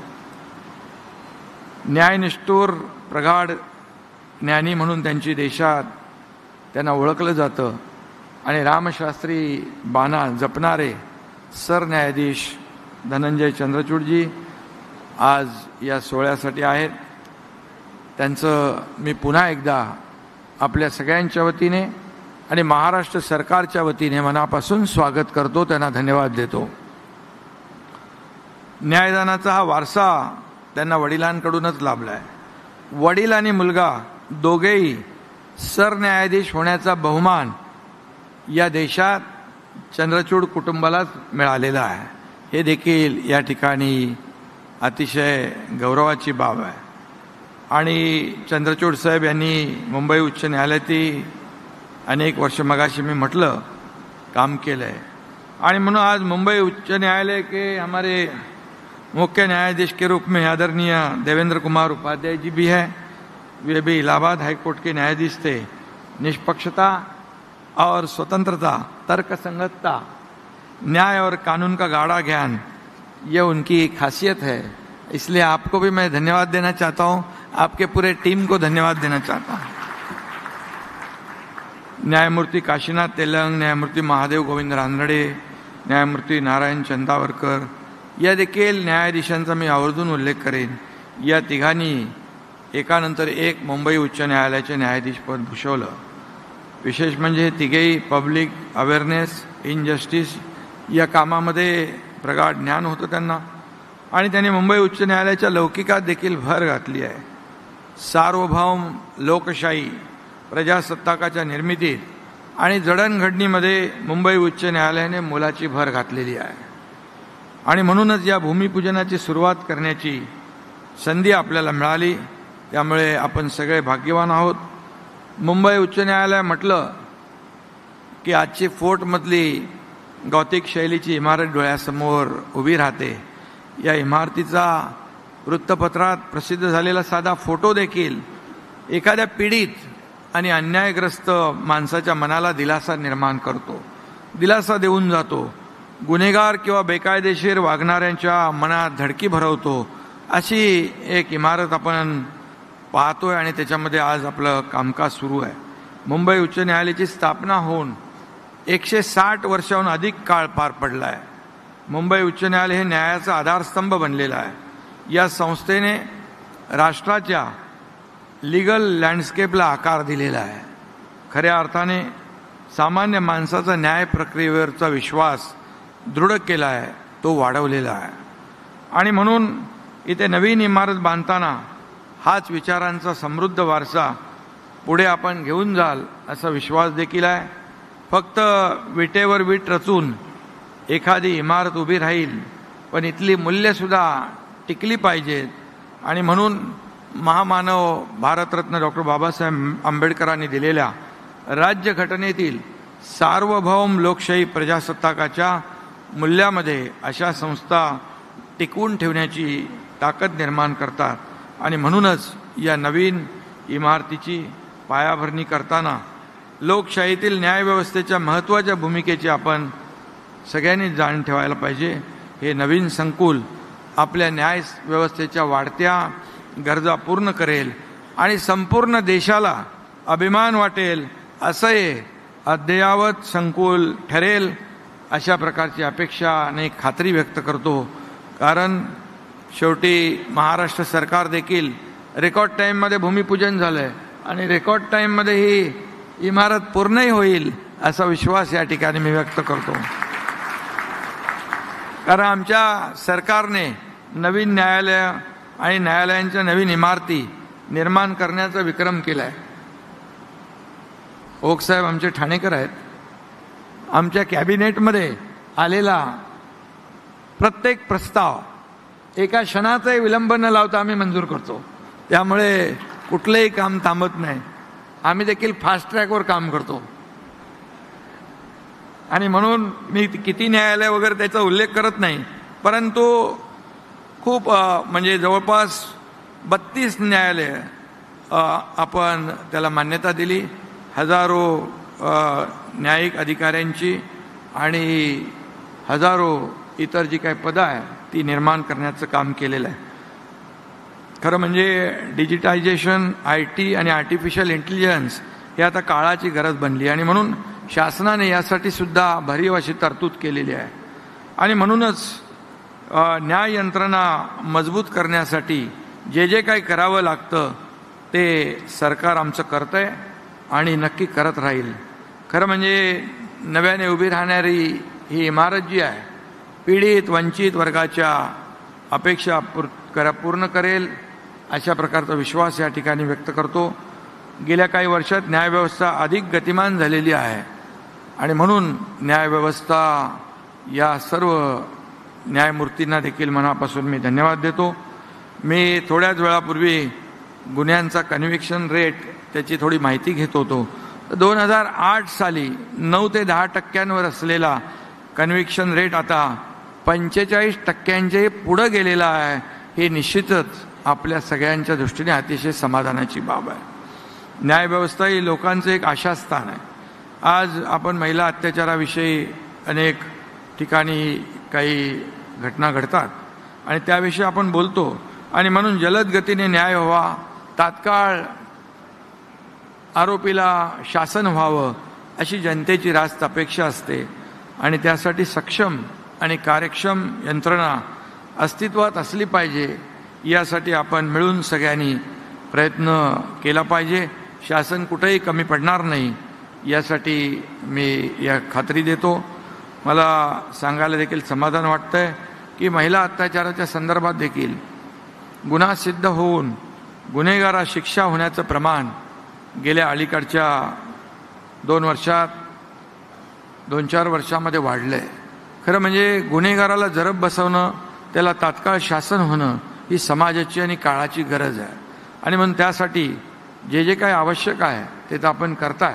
त्याला जे लागणारं जे काही इन्फ्रास्ट्रक्चर आहे, जे काही आवश्यक आहे ते शासन म्हणून आम्ही कधी कमी पडणार नाही अशा प्रकारचं मी आपल्याला शब्द देतो. आणि म्हणून महिला संबंधीचे जे खटले आहेत मगाशी म्हणालो आम्ही देखील फास्ट ट्रॅकवर काम करतो, तर फास्ट ट्रॅक न्यायालयात चालले, त्याला तात्काळ समोरच्या गुन्हेगाराला शिक्षा मिळाली, कठोर शासन झालं तर समाजामध्ये एक चांगला मेसेज जातो, गुन्हेगाराला जरब बसते, गुन्हेगारीचं प्रमाण कमी होतं आणि सर्वसामान्याला न्याय मिळतो. आणि त्यामुळे न्यायव्यवस्था ही आपल्या राज्यघटनेची आणि नागरिकांच्या हक्काची आणि कायद्याची आणि राज्याची रक्षक म्हणून उभी आहे. आणि म्हणूनच मी आपल्याला मनापासून धन्यवाद देतो. काळानुरूप गुन्हे आणि गुन्हेगारीचं स्वरूप बदलतं आहे, तंत्रज्ञानाची आव्हानं मोठी होत आहेत आणि म्हणूनच कायद्याची अधिक जरब बसवण्याची किंबहुना बसण्याची आवश्यकता आहे. आणि म्हणूनच देशाचे प्रधानमंत्री नरेंद्र मोदीजी यांच्या नेतृत्वात सरकारने IPC, CRPC, इंडियन एव्हिडन्स ॲक्टमध्ये बदल करण्याचा देखील ऐतिहासिक निर्णय घेतला. त्यामध्ये ब्रिटिशकालीन कायदे बदलून नव्या काळाशी सुसंगत न्याय संहिता आणली आणि त्यामध्ये न्यायव्यवस्थेचं देखील मोठं योगदान आहे. आणि म्हणून ब्रिटिशकालीन कायदे बदलून या ठिकाणी त्या नवीन कायद्यामध्ये शिक्षेचं स्वरूप कठोर आहे, गुन्हेगारांवर जरब बसवणारं आहे. आणि म्हणून सध्याच्या काळाची गरज लक्षात घेऊन मी आदरणीय प्रधानमंत्री आणि केंद्रीय गृहमंत्री अमित शाह साहेबांना देखील धन्यवाद देईन. कायद्याचं राज्य प्रस्थापित करण्यासाठी घेतलेल्या निर्णयाबद्दल त्यांचे आभारही मानेन. आणि खरं म्हणजे वकील संघटना देखील महत्त्वाची आहे. वकील हाही न्यायाची अपेक्षा करणारा आणि न्याय देणारा दोघांमधला दुवा आहे आणि म्हणूनच त्याचं देखील महत्त्वाचं स्थान आहे. आणि म्हणूनच मी या ठिकाणी आपल्याला एवढंच सांगेन की राज्यघटनेच्या प्रस्तावनेत न्याय, स्वातंत्र्य, समता आणि बंधुता हे शब्द आहेत. हे केवळ शब्द नाहीत तर मार्गदर्शक तत्त्व आहेत आणि ही तत्त्व आपल्या न्यायशास्त्राला आणि समाजाला आकार देतात. सामाजिक संवेदना ओळखून शासनाने देखील काम करणं आवश्यक आहे आणि मग आम्ही ते करण्याचा प्रयत्न करतोय.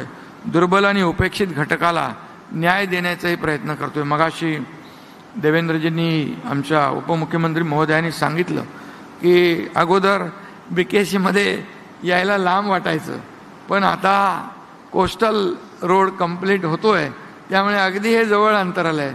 15 मिनिटामध्ये आपण तुमच्या कोर्टापासून इकडे आता या नवीन होणाऱ्या कोर्टामध्ये पोहोचू अशा प्रकारचं काम या ठिकाणी करतोय. अटल सेतू असेल, मेट्रोची कामं असतील, अशी अनेक कामं आपण करतोय. त्यामुळे योजनाही देखील आपण करतोय. एकीकडे विकास आणि दुसरीकडे कल्याणकारी योजना याची सांगड घालण्याचा आम्ही प्रयत्न करतोय.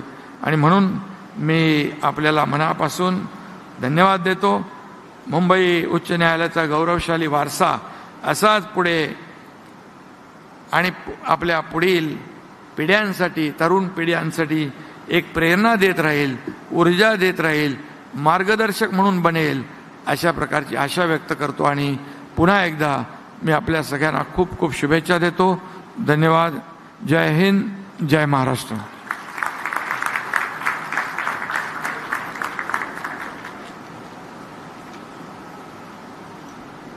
Thank you, sir. Ladies and gentlemen, today is truly a historic and momentous day for the High Court. The new High Court complex represents the physical infrastructure for the benefit of all stakeholders under the leadership of Honorable Dr. Justice Dhananjay Chandrachud, several measures have been introduced to shore up the digital infrastructure for the legal fraternity.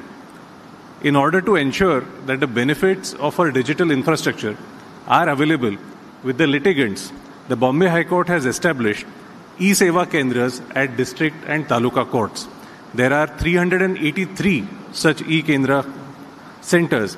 The project is a brainchild of the E-Committee of the Supreme Court, and it is our honor to request Honorable Dr. Justice Dhananjay Chandrachud to inaugurate the e-Seva Kendra in today's function. May I request our associate to present the remote device to His Lordship and request Honorable Justice Dhananjay Chandrachud, the Chief Justice, to inaugurate this center.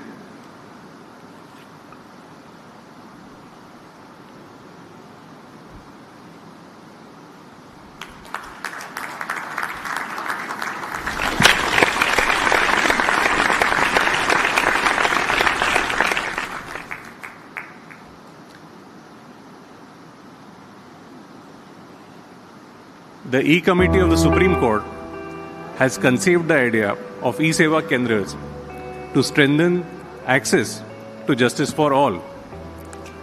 Strategically located at the entry points of the courts, e-Seva Kendras primarily serve the needy litigants and lawyers. These Kendras will provide easy access to information about cases, court services, apart from assistance for e-filing, obtaining certified copies, and making online payments. The biggest achievement of the e-courts project is promoting engagement with the litigants by enabling flow of information directly to the stakeholders. This information on fingertips will empower the litigants to make informed choices or take actions. Increased transparency and efficiency are achieved through this initiative. This includes information about free legal service and video conferencing services.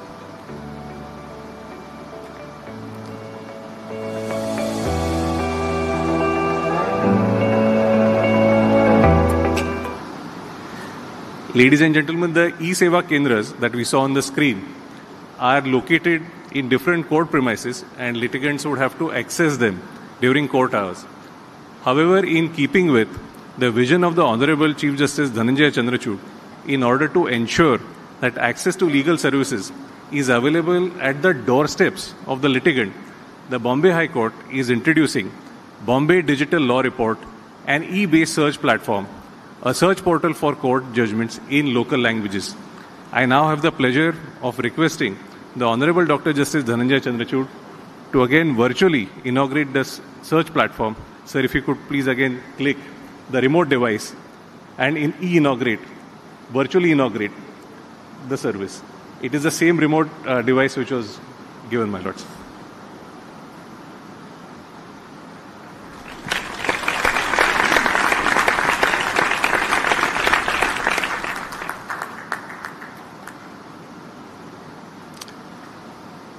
This is a search portal, one of its kind, by the Bombay High Court, where judgments and laws can be searched at one place in bilingual mode.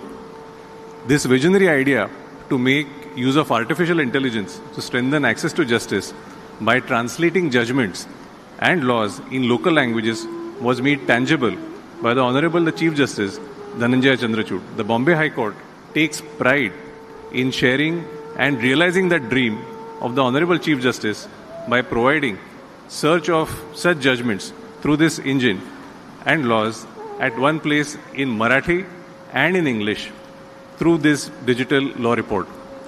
The search portals, as you will find, provides facility of searching judgments and acts in English as well as Marathi.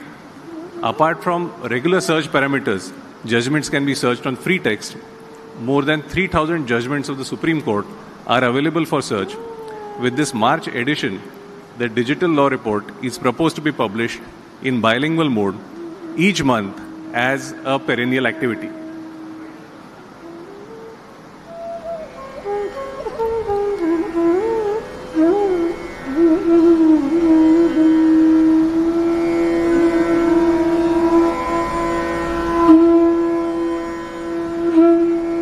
we have witnessed a sneak preview of this portal. We now move on to the segment of today's function that we have all been waiting for. May I now request Honorable Chief Justice, Dr. Justice Dhananjay Chandrachud, to address this august gathering.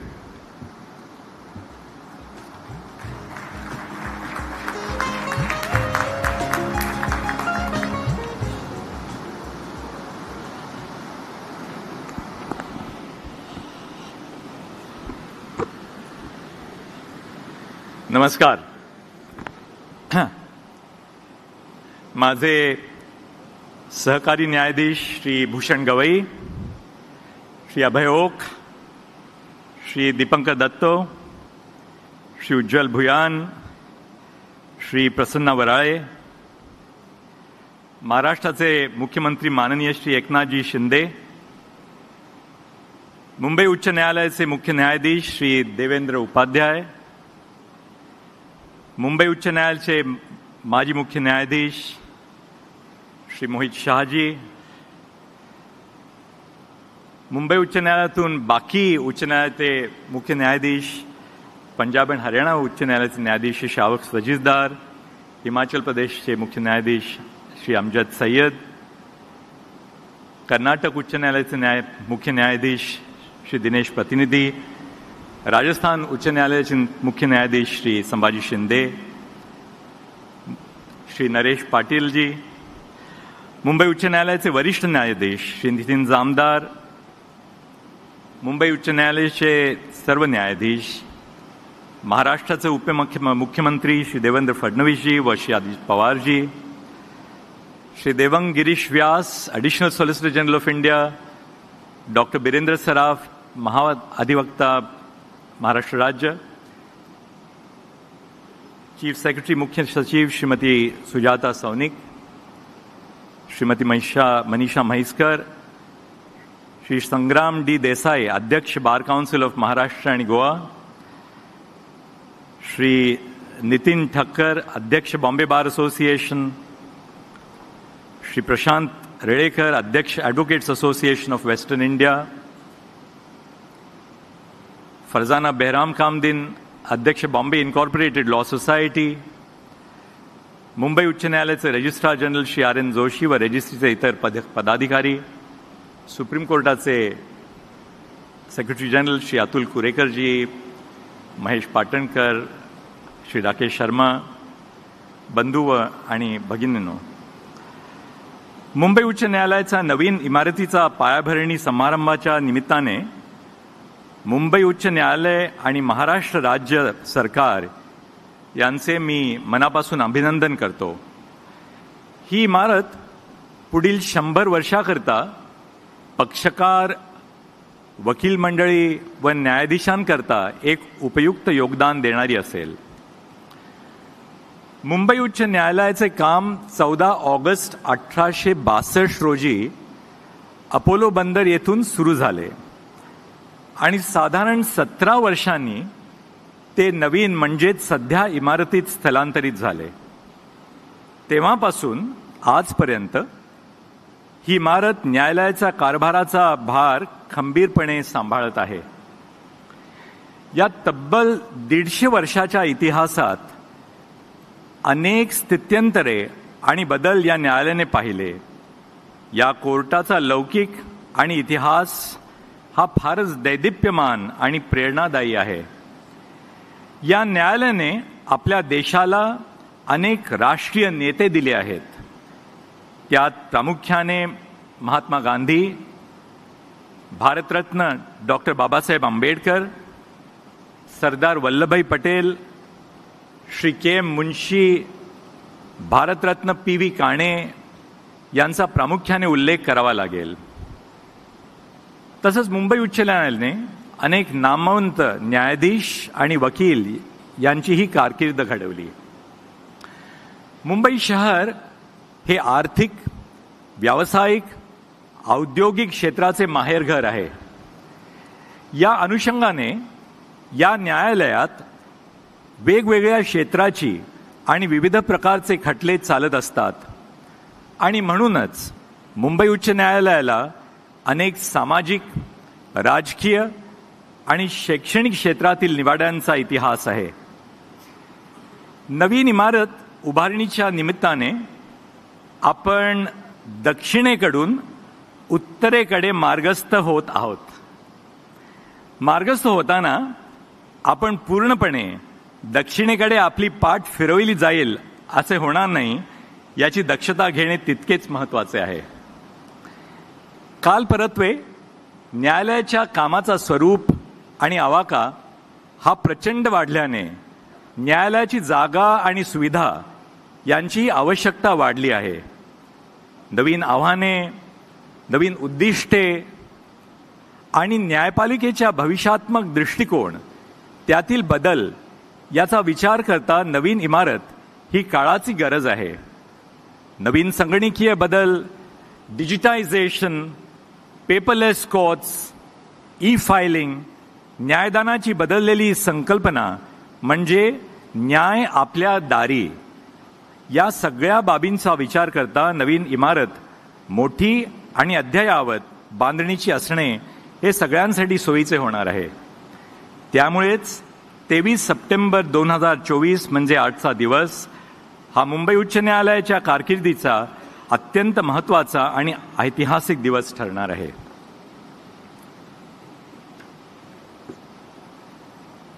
I am delighted to return to the city that has been my haven, Mumbai, and to the institution that has shaped me, the Bombay High Court. Not only did I serve as a judge of the Bombay High Court for over 13 years, but my days as a young advocate, learning the ropes of this profession, were also spent in the hallowed corridors of this institution. They say that nothing compares to the sweetness of homecoming, but for me today's homecoming is like no other. As the court transitions from the old to the new, it symbolizes a remarkable ability to honor our heritage while embracing the challenges of the future. Theatre artists are often told that if they respect the stage will respect them. As we celebrate the groundbreaking ceremony of the new High Court complex, we must first pay homage to the heritage building that has been our stage, an architectural marvel that has mentored us all. The heritage building of the Bombay High Court is replete with fascinating stories and hidden gems. Every corner of the building tells a new story. For instance, as you walk through its halls, you will notice intricate carvings of monkey judges and fox advocates peeking out from the pillars, wearing lawyers' bands. Legend has it that these whimsical touches were added by a disgruntled subcontractor as mischievous revenge against the arduous legal system of the law. But there is something more than the visual imagery. It is an important symbol. And what is that symbol? The symbol is that in the hands of wise women and wise men, the law can be an instrument of compassion and justice. But wielded arbitrarily, the law in the same hands can become an instrument of the arbitrary exercise of power and oppression. It is the same law which in colonial times was an instrument of oppression that the post-independence generation of judges and lawyers have wielded in the pursuit of justice to common citizens. The role played by the Bombay High Court in nation building and the evolution of a legal culture that has been emulated across the country cannot be understated. Even during the colonial rule, the High Court bore the unique distinction of being an institution which remained independent of the colonial executive and espoused values of integrity that continue to guide us over 7 decades after independence. Though the formal transfer of power occurred in 1947, when India became independent, a silent transfer of power had been taking place at the bar and bench of the Bombay High Court over several decades.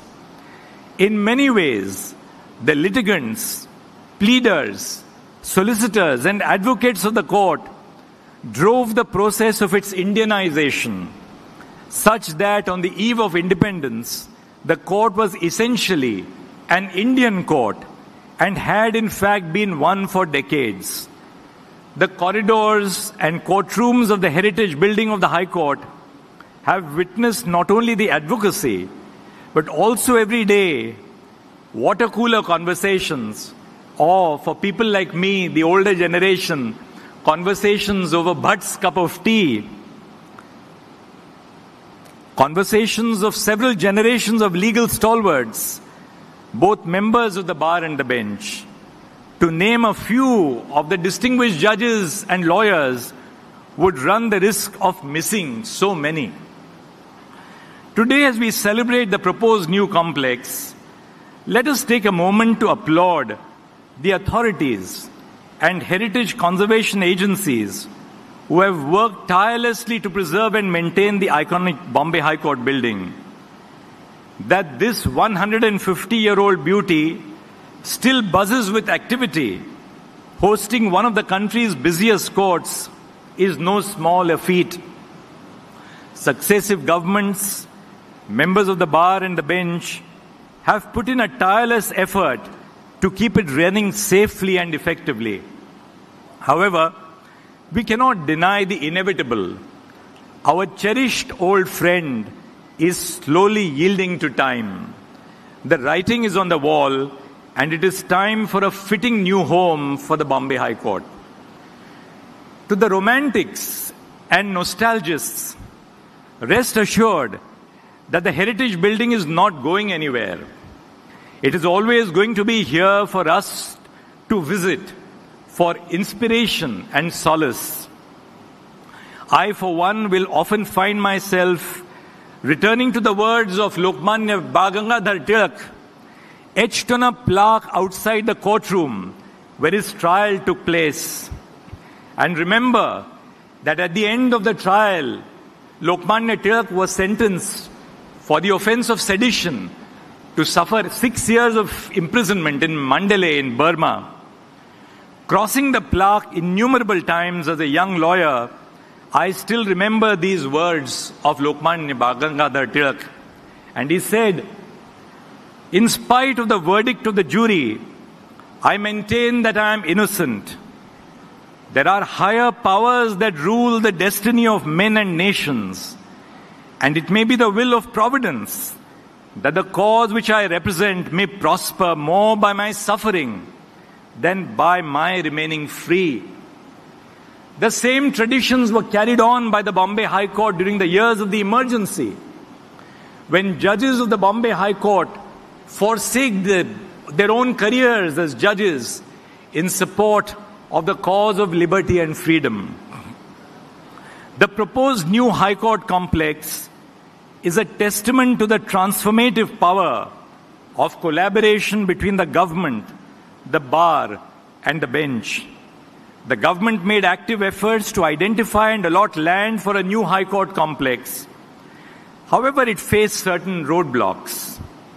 The High Court and the Supreme Court, in response to a letter from the Bombay Bar Association, took suo motu cognizance of the urgent need for accommodation, sparking a chain of events that brings us here today. And I would like to thank all the three associations, the Advocates Association of Western India, the Bombay Bar Association, and the Bombay Incorporated Law Society in coming together. Likewise, I'd like to praise the efforts of my very distinguished colleagues on the bench of the Supreme Court, Justice Gawai, Justice Oak, and of course Justice Dipankar Datta, who was the Chief Justice of the Bombay High Court when critical decisions were taken, and now, of course, Brother Deven Upadhyay. The government's prompt and cooperative action has been commendable, demonstrating a shared commitment to strengthening our judicial infrastructure. As we move forward, our priority must be to expedite construction while ensuring the safety and security of the existing building, which will continue to operate in the interim. To address the pressing space constraints, I am pleased to note that the government is proactively exploring ways to optimize space in nearby buildings to augment the existing complex. This will help bridge the gap until a new complex is operational. In many ways, this ceremony celebrates not only the promise of a modern state-of-the-art facility, but also the spirit of cooperation that has made it possible. Let us all be clear and let's not be befuddled by our vision.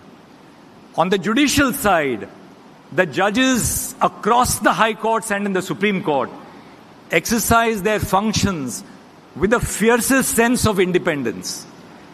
But when it comes to administrative infrastructure, budgeting, we stand together with the government. We stand together because our mission is one and the same. These projects are not private projects for the judges or for the lawyer. These are projects which are created for our citizens. Therefore, let there be no doubt at all, and I have no doubt in my mind, that this sense of collaboration between the state and the judiciary is in the interest of providing modern infrastructure for our citizens. And that sense of collaboration is in the tradition which our courts have wielded over the last 75 years and reflects the strength and maturity of our nation. As we move to a new physical space, undoubtedly our focus must be on modern architecture and innovative facilities. But we must also be cognizant of the fact that the architecture and infrastructure of our court complexes have a direct link with access to justice. When we speak of enhancing accessibility of infrastructure, there are two forms that this takes. The first aspect involves rectifying existing inaccessible systems, often by retrofitting existing infrastructure and buildings. The other form, which assumes even more importance, is ensuring that the new architecture we construct is adequately accessible from the get-go. Several court complexes in our country have been able to retrofit existing constructions to increase access for persons with disabilities by installing facilities such as ramps and tactile strips. But the construction of a new complex for the High Court serves as a unique opportunity to ensure that accessible infrastructure is built into the design of the new complex itself and is not an afterthought. We must ensure that the new infrastructure we create is based on universal design principles, which entails thinking about the design of architecture in a way that enables accessibility for all people to the greatest extent possible. A court complex following the principles of universal design would be accessible not just to people with disabilities, but also to children and to the elderly. I'm hopeful that the planning process will prioritize stakeholder engagement, accessibility audits, and expert consultation to create a truly inclusive space. Let us focus on two critical stakeholders. The judiciary is witnessing a demographic shift. More and more women lawyers are entering the Indian judiciary, both as judges and as lawyers. States like Maharashtra, Kerala, Tamil Nadu, Rajasthan and Uttar Pradesh are seeing more than 50% of the new entrants into the judiciary in the form of women. Likewise, more and more women lawyers are entering into the legal profession. They have special needs which have to be looked after by creating safe and inclusive spaces of work for women. Women do not expect concessions. They expect equal opportunity. And the physical infrastructure which we create will define the sort of society we will create for women in the next 50 or 100 years. As we invest in modernizing our physical courtroom infrastructure through architecture and construction, it is equally crucial for us as judges and administrative members to also prioritize advancements in our digital infrastructure. I'm delighted that we have inaugurated today the E-Seva Kendras and the Bombay Digital Law Reports. Let us all understand what the mission is all about. The E-Committee of the Supreme Court is ensuring that we translate our judgments into every language which is recognized by the Constitution. Nearly 2,000 judgments of the Supreme Court, as Justice Oak informed me, have been now translated into Marathi. 37,000 judgments of the Supreme Court since independence have already been translated into Hindi, using machine learning and artificial intelligence. And this movement is now taking place all over the country. The idea is that the work which we do as judges must be taken to the doorstep for those who we are intended to serve. Gone are the days of scouring through rows of dusty law manuals with students, researchers and lawyers searching tirelessly for relevant case law. The use of virtual platforms, such as the Bombay Digital Law Reports, will revolutionize legal research. Such facilities must remain free, ensuring equal access for all members of the legal fraternity. There are young lawyers who cannot afford the cost of private law reports.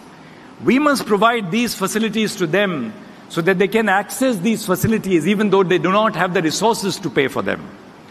Ensuring that access to our judgments and orders is free not only benefits members of the fraternity, but also brings our institutions closer to ordinary citizens.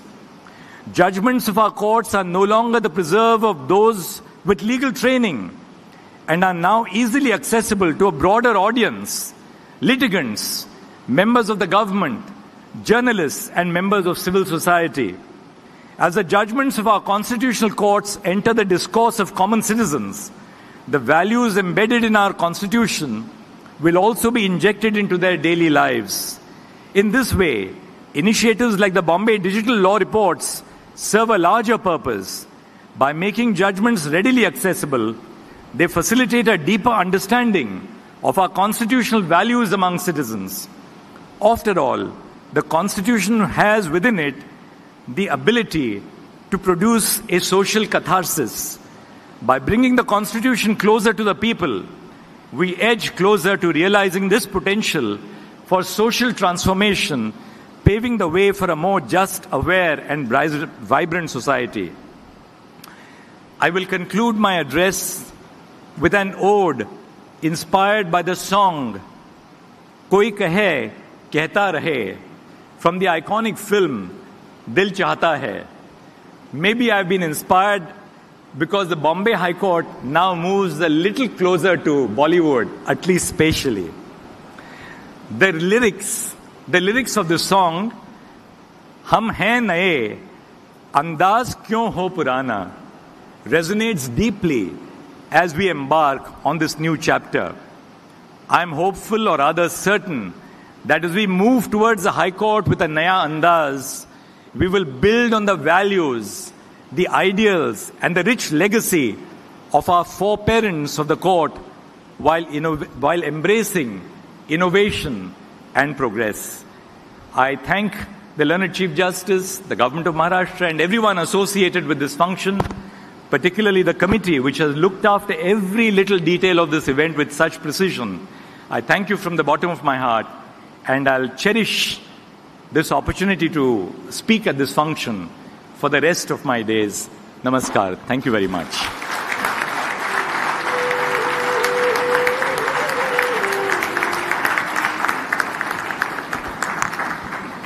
Thank you so much, sir. I would now like to request Honorable Shri Justice Nitin Jamdar to give the vote of thanks.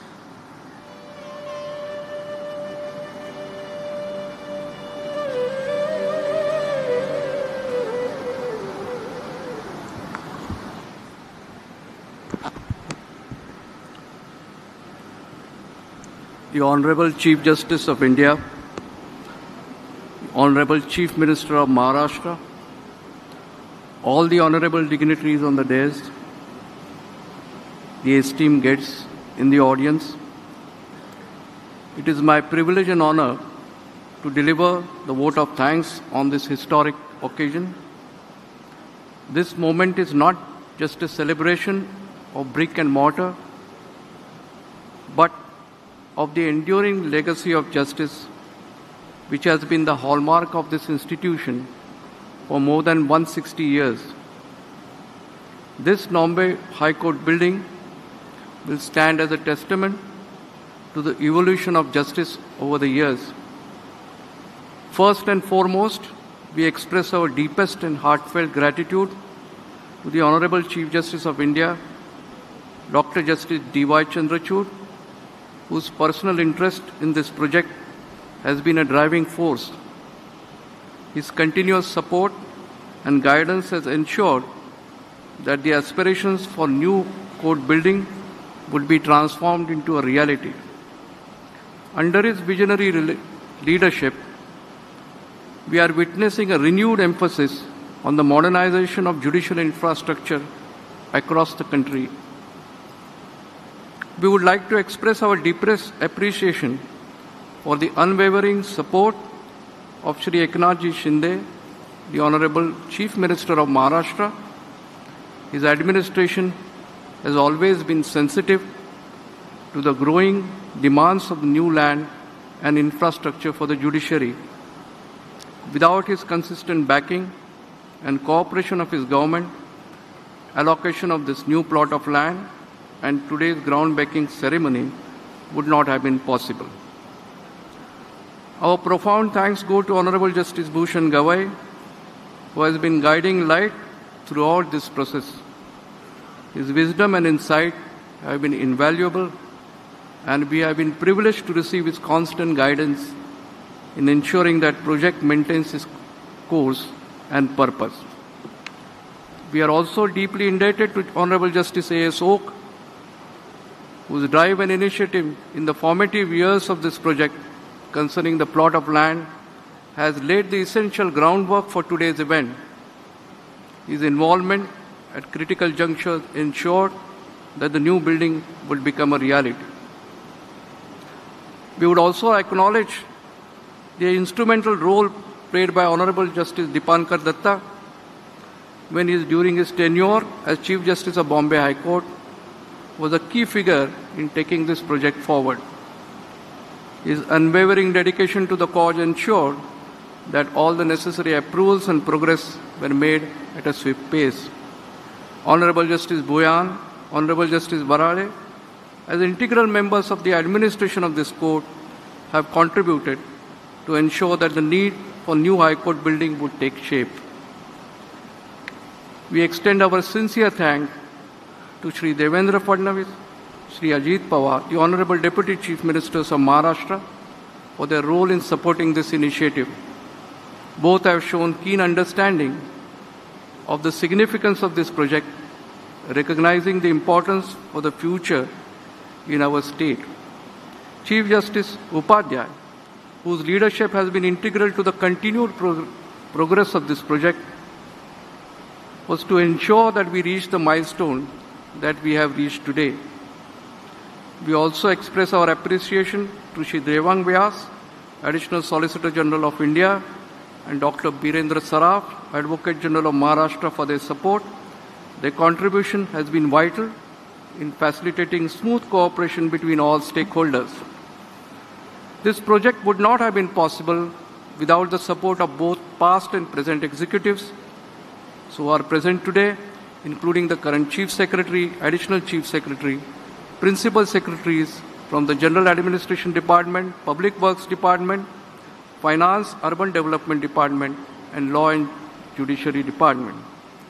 My colleagues on the Organizing and Steering Committee have worked tirelessly to make this event a successful one. Thanks are due to them. Thanks are also due to the past Chief Justices of the Bombay High Court, all the retired judges of this court on the various committees, and the government secretaries who have contributed to this project. Special thanks are also due to the office bearers of all the bar associations, the Bar Council of Maharashtra and Goa, and all my advocate friends whose support has been invaluable. There are several dignitaries present today to grace the occasion.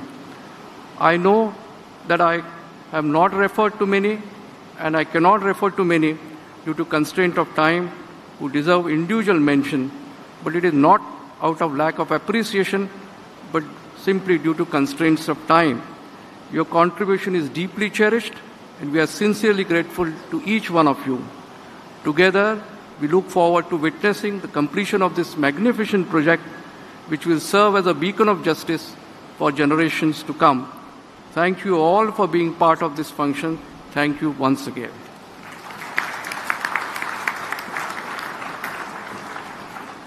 Thank you, sir. May I now request one and all to stand in honor of the national anthem.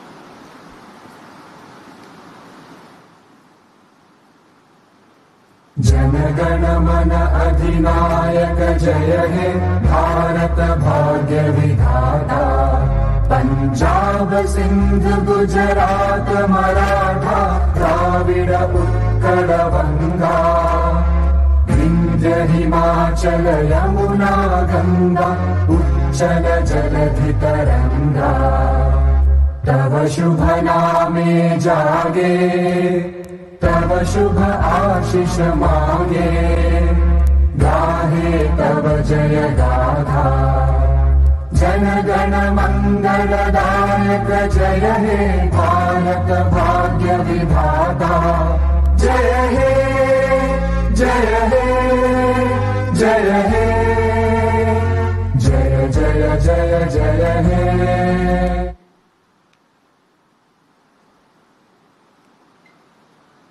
This concludes our function. May I request all the honored dignitaries and guests to join us for high tea and snacks. Arrangements have been made at the rear end of the hall for this purpose. Thank you for being here with us. Thank you.